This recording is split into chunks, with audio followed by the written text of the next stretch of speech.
Hi friends, welcome to Mamata's kitchen. ఇవాల్టి మన tasty recipe అందరికీ నచ్చే మోస్ట్ ఫేవరెట్ కాకరకాయ నిల్వ పచ్చడి. అలా అన్నంతో కలిపి తింటే ఎంత బాగుంటుందో. చేదనేది అస్సలు ఉండదు. మళ్ళీ ఎప్పుడు చేసుకొని తినాలనిపించినా ఇలాగే తింటారు. మరి పర్ఫెక్ట్గా సూపర్ టేస్టీగా ఉండే ఈ కాకరకాయ పచ్చడి ప్రాసెస్ ఏంటో ఇప్పుడు చూసేద్దాం. ముందుగా మనం అర కేజీ వరకు కాకరకాయలను తీసుకోవాలి. ఇప్పుడు ఈ కాకరకాయలన్నింటినీ కూడా నీటిలో వేసి శుభ్రంగా కడగండి.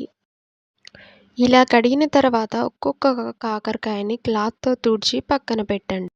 ఇప్పుడు ఈ కాకరకాయల్ని నేను చూపిస్తున్న విధంగా రౌండ్ షేప్లో కాకరకాయలన్నింటినీ కూడా కట్ చేసుకోవాలి.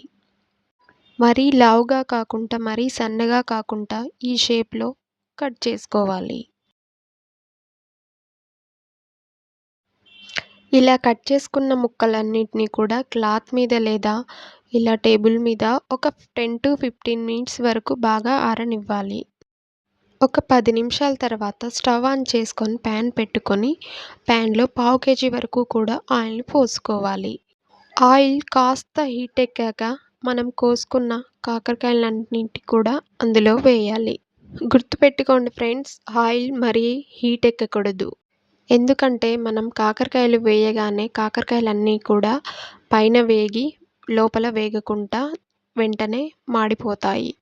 సో లో ఫ్లేమ్లో పెట్టుకొని కాకరకాయలన్నింటినీ కూడా బాగా ఫ్రై చేసుకోవాలి.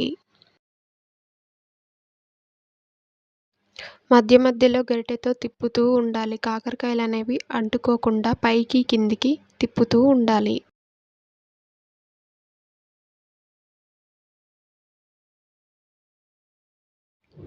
ఇలా ఈ కలర్ వచ్చేంత వరకు కూడా కాకరకాయలను బాగా వేయించండి. ఆ తర్వాత ఒక బౌల్లోకి తీసుకోండి కాకరకాయలన్నింటినీ కూడా.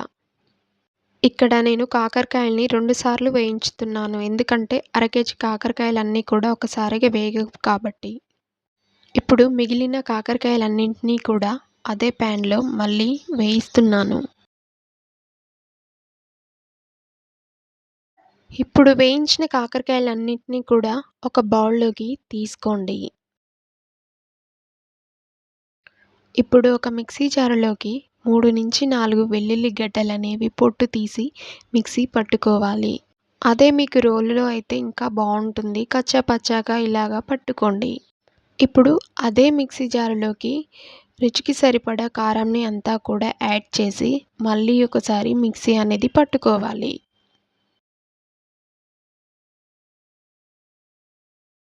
ఇలా మిక్సీ పట్టిన ఈ మిశ్రమాన్ని అంతా కూడా బాగా కలిపి ఒక పక్కన పెట్టుకోవాలి.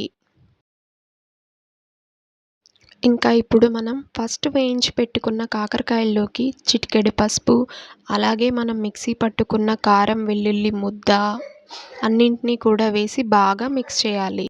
అలాగే రుచికి సరిపడా సాల్ట్ కూడా బాగా వేసి కలపండి. అండ్ మెయిన్ టేస్ట్ ఇంగ్రీడియంట్స్ వచ్చేసి చిటికెడు మెంతుపిడి, చిటికెడు జీలకర్ర పొడి తప్పకుండా వేయాలి. అండ్ మీకు కారం సరిపోకపోతే మళ్ళీ ఇక్కడ కారం అనేది యాడ్ చేసుకొని బాగా మిక్స్ చేసుకోవాలి. కారం అంతా కూడా ముక్కలకి పట్టేలాగా బాగా మిక్స్ చేయండి. ఇలా కలిపిన ముక్కల్లోకి మనం కాకరకాయలో వేయించి పెట్టుకున్న నూనె అంతా కూడా బాగా పోసి కలిపేయండి. అంతే, నోరూరించే కాకరకాయ పచ్చడి రెడీ అయిపోయింది. నా వీడియో కనుక మీకు నచ్చినట్టయితే లైక్ చేసి షేర్ చేయండి. అలాగే సబ్స్క్రైబ్ చేసుకోండి.